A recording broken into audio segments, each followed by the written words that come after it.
जन्नत के पत्ते, उनके पासपोर्ट चेक करवाओ। या तो ये इसराइली नहीं हैं या वो फ़लस्तीनी नहीं हैं।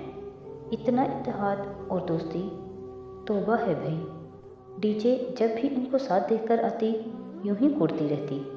हया ने अभी इन लड़कों को नहीं देखा था, ना ही उसे शौक़ था। तमाम ममालिक के एक्सचेंज स्टूडेंट्स पीर तक पहुंच गए थे।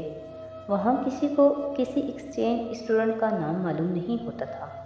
बस ये फ़लस्तीनी है, ये चाइनीज़ है, ये डिच है और ये दोनों पाकिस्तानी हैं। उनको 1 से 4 मज़ामीन लेने का इख्तियार था। डीजे ने 2 लिए थे जबकि हया ने 4 लिए।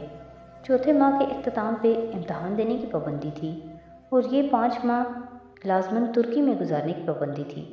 चाहे हॉस्टल में रहो, चाहे ना रहो, चाहे सारी रात बाहर गुजारो, कोई पूछने वाला नहीं था। खूब मज़े थे। सुबानजी में क्लास के अंदर लड़कियों के स्कार्फ पर पाबंदी थी, तो ये हाले नूर क्या करती होगी? हया ने डीजे से तब पूछा जब वो दोनों नमाज के बहाने से क्लास में दिखाई जाने वाली तुर्की की तारीफ़ी प्रेजेंटेशन से खिसक कर आ गई थी और अब प्रेयर हॉल में बैठी चिप्स खा रही थी। वो क्लास में स्कार्फ उतार कर ही जाती है। डीजे चिप्स उतरते हुए बता रही थी। वो दोनों चौकड़ी मारकर कारपेट पर बैठी थीं।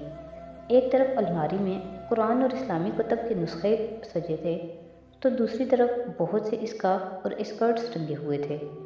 जीन्स वाली तुर्क लड़कियां स्कर्ट पहनकर नमाज पढ़ लेती और फिर बाद में वो स्कर्ट वहाँ लटका कर चली जाती। इस्तांबुल के हर जनाना प्रेयर हॉल में ऐसे स्कार्फ और स्कर्ट्स लटके होते थे। मज़े की है ये हाल नूर भी, वो उंगली से बाल पीछे करते हुए कह रही थी। उसने भी ब्लू जीन्स के ऊपर गुलाबी स्वेटर पहन रखा था। पाकिस्तान में ताया फुरकान की डांट के डर से वो जीन्स नहीं पहन सकती थी, लेकिन शुक्र है यहाँ वो लोग नहीं थे और वो ज़िंदगी को अपनी मर्ज़ी से लुत्फ़अंदोज़ होकर गुजार रही थी। परसों तुम अपनी पप्पो के घर गई थी, कैसा रहा ट्रिप? अच्छा रहा। पप्पो ने पुलाव बनाया था। वो वाकई इतना बदमज़ा पुलाव नहीं है जितना हम समझते थे। मैं तो पहले ही कह रही थी। जब प्रेयर हॉल में भी खूब बोर हो गई तो बाहर निकल आई। सर्द नरम हवा धीमी लय में बह रही थी। हरी घास पे सबांची की गोल सी इमारत पूरे वकार के साथ खड़ी थी, जैसे एक गोलाई की शक्ल में बने घर को हैट बना दी जाए। शीशे के ऊंचे दाखिली दरवाजे के सामने सीढ़ियाँ बनी थीं। सीढ़ियों के दोनों तरफ सब्ज़ा फैला था। वो दोनों फाइलें थामे जीने उतर रही थीं जब डीजे ने उसका शाना हिलाया। ये जो आखिरी जीने पे 3 लड़के खड़े हैं, ये वही फ़लस्तीनी लड़के हैं। देखो, टाली भी उनके साथ है। उसने हवा से चेहरे पे आते बाल पीछे हटाए और देखा। वो हैंडसम और खुश शक्ल से लड़के सीढ़ियों के किनारे खड़े बातों में मसरूफ़ थे। आओ इनसे मिलते हैं। मुझे दिलचस्पी नहीं है, तुम जाओ, मुझे ज़रा काम है। वो खटखट जीना उतरती आगे बढ़ गई। डीजे ने उसे नहीं पुकारा। वो इन फ़लस्तीनियों की जानिब चली गई और वो यही चाहती थी। डीजे से दोस्ती अपनी जगह। फ़िलहाल वो खूब आज़ादी से इस्तांबुल को खोजना चाहती थी, अकेली और तन्हा। तकरीबन घंटे पर बाद वो अपने कमरे से खूब तैयार होकर निकली और पथरीली सड़क पर चलने लगी। उसने ब्लू जीन्स के ऊपर एक तंग स्टाइलिश सा घुटनों तक आता कोट पहन रखा था। शदीद सर्दी के बावजूद नंगे पाँव में 5 इंच ऊंची हील पहनी थी। रेशमी बाल हवा से शानों पे उड़ रहे थे और गहरे काजल के साथ रस भरी की तरह सुर्ख लिपस्टिक। उसे सुर्ख लिपस्टिक हमेशा से पुरकशिश लगती थी और आज उसे मालूम था कि वो बहुत हसीन लग रही है। बस स्टॉप आ चुका था जब बादल ज़ोर से गरजे। ये बस स्टॉप यूनिवर्सिटी के अंदर ही था। सबांची की हीरोइन गोरसल थी। गोरसल बस सर्विस वो सबांची तलबा के लिए ही चलती थी और उन्हें इस्तांबुल शहर तक ले जाती थी। हाले ने उसे गोरसल का शेड्यूल रटवा दिया था। जिस दिन तुम्हारी गोरसल छुट्टी तुम्हें हाले नूर बहुत याद आएगी, उसने सख्ती से तायद करते हुए कहा था। गोरसल अपने मुकर्रर वक्त से एक लम्हा की ताख़ीर नहीं करती थी और अगर आप चंद सेकंड भी ताख़ीर से आए तो गोरसल गई। आप 2 घंटे बैठकर अगली गोरसल का इंतज़ार करें। जब वो गौरसल में बैठी तो आसमान पे स्याह बादल इकट्ठे हो रहे थे। जब गौरसल ने बास्फोरस का अजीमुशान पुल पार किया तो मोटी मोटी बूंदें पानी में गिर रही थीं, और जब वो टॉक्सम स्क्वायर पर उतरी तो इस्तांबुल भीग रहा था। टॉक्सम स्क्वायर इस्तांबुल का एक मरकज़ी चौक था। वहाँ ऐन वस्त में अतातुर्क समेत तारीखी शख्सियात के मुजस्मे नस्ब थे। मुजस्मे आज़ादी के एक तरफ हरा भरा पार्क था और दूसरी तरफ मेट्रो ट्रेन का ज़ेर ज़मीन स्टेशन। वो बस से उतरी तो बारिश तड़ातड़ बरस रही थी। मोटे मोटे कतरे उस पर गिर रहे थे। वो सीने पे बाजू लपेटे तेज़ तेज़ सड़क पार करने लगी। गीली सड़क पे ऊंची हील से चलना दुश्वार था। चंद ही लम्हों में वो पूरी तरह भीग चुकी थी। ज़ेर ज़मीन मेट्रो स्टेशन तक जाती वो चौड़ी सीढ़ियाँ सामने ही थीं। वो तकरीबन दौड़कर सीढ़ियों के दहाने तक पहुंची ही थी कि चीख की आवाज़ आई। वो लड़खड़ाई और गिरते गिरते बची। उसकी दाएं सैंडल की हील दरमियान से टूट गई थी। टूटा हुआ 2 इंच का टुकड़ा बस अटका हुआ साथ लटक रहा था। उसने खफ्त से इधर उधर देखा। लोग मसरूफ़ अंदाज में छतरियाँ ताने गुजर रहे थे। शुक्र कि किसी ने देखा नहीं था। बारिश इसी तरह बरस रही थी। उसके बाल मोटी गीली लटों की सूरत चेहरे के इतराफ में चिपक गए थे। उसने खौफ से टूटे जूते के साथ जीना उतरना चाहा, मगर ये नामुमकिन था।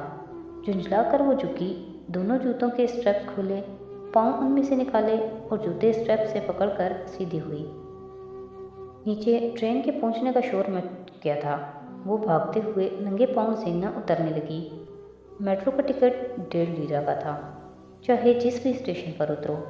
वो टिकट लेकर जल्दी से ट्रेन में दाखिल हुई ताकि किसी के महसूस से कबल ही मोतबर बनकर जूते पहनकर बैठ जाए। मेट्रो में नशिस्तें दोनों दीवारों के साथ सीधी कतार में थीं। खड़े होने वालों के लिए ऊपर रॉड से हैंडल लटक रहे थे। वो एक हैंडल को पकड़े भीड़ में से रास्ता बनाने लगी। उसकी नज़र कोने की एक खाली नशिस्त पर थी, मगर आगे चलते शख्स ने गोया रास्ता रोक रखा था। जब तक वो कोने वाली नशिस्त पर बैठा नहीं, वो आगे नहीं बढ़ सकी। फिर उसके बैठते ही धम से उसके बराबर की जगह पर आ बैठी। वो स्याह सूट में मलबूस शख्स शनासा सा लगा। लम्हे भर को उसका सांस रुक गया। वो जहान इस्कंदर अहमद, बहुत कीमती और नफीस स्याह सूट में मलबूस, जेल से बाल पीछे किए, वो चेहरे पर ढेरों संजीदगी लिए अखबार खोल रहा था। ब्रीफकेस उसने कदमों में रख दिया था। वो मुतहय्यर सी बैठी सामने देखे गई। कनखियों से उसे वो चेहरे के आगे अखबार फैलाए नजर आ रहा था। सामने वाली कतार और उन कतार के दरमियान जगह ऊपर लगे हैंडल पकड़कर खड़े लोगों से भरने लगी थी। वो इस अजीब इत्तेफाक पर इतना शशदर बैठी थी कि हाथ से लटके जूते भी भूल गई थी। याद रहा तो बस यही कि वो कितना करीब मगर कितना दूर था। वो उसे कैसे मुखातिब करे, और अगर वो उसे देखे बिना ट्रेन से उतर गया तो उसका दिल डूबने लगा। मगर वो तो शायद इसे पहचाने भी ना। इस सर्द महर कमगोश शख्स से उसे यही तवक्को थी। चंद पल गुजरे थे कि जहान ने सफ़ा पलटने की गर्ज से अखबार नीचे किया और अंगूठे से अगले सफ़े का किनारा मोड़ते हुए एक सरसरी निगाह पहलू में बैठी लड़की पे डाली। फिर सफ़ा पलटकर अखबार की तरफ मुतवज्जे हो गया, लेकिन अगले ही पल वो जैसे रुका और गर्दन मोड़कर दोबारा उसे देखा। उसकी भीगी मोटी लिटें रुखसारों से चिपक गई थीं। पानी के कतरे थोड़ी सी नीचे गर्दन पे गिर रहे थे। वो उसके मुतवज्जा होने पे भी सांस रोके सामने देखे गई। ओह हया, वो हैरत भरी आवाज़ कहीं दूर से आई थी।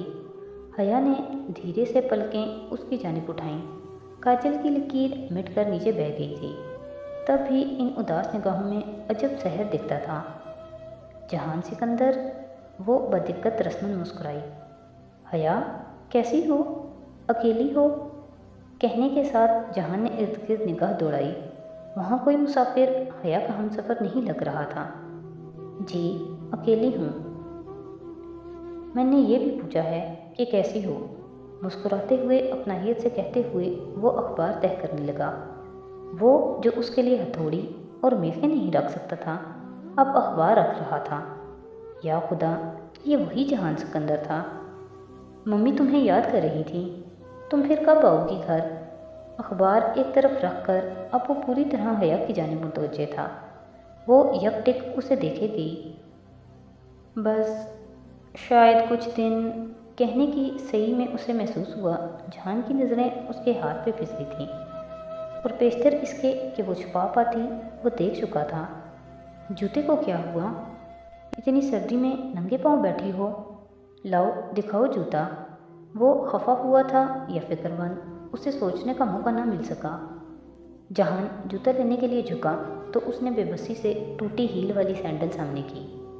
यह तो अलग होने वाला है। उसके हाथ से जूता लेकर अब वो इसे उलट पुलट कर देखने लगा। हया ने बेचैनी से पहलू बदला। जहान रहने दो, ठहरो, शायद ये जुड़ जाए। वो झुककर दूसरे हाथ से ब्रीफ केस में से कुछ निकालने लगा।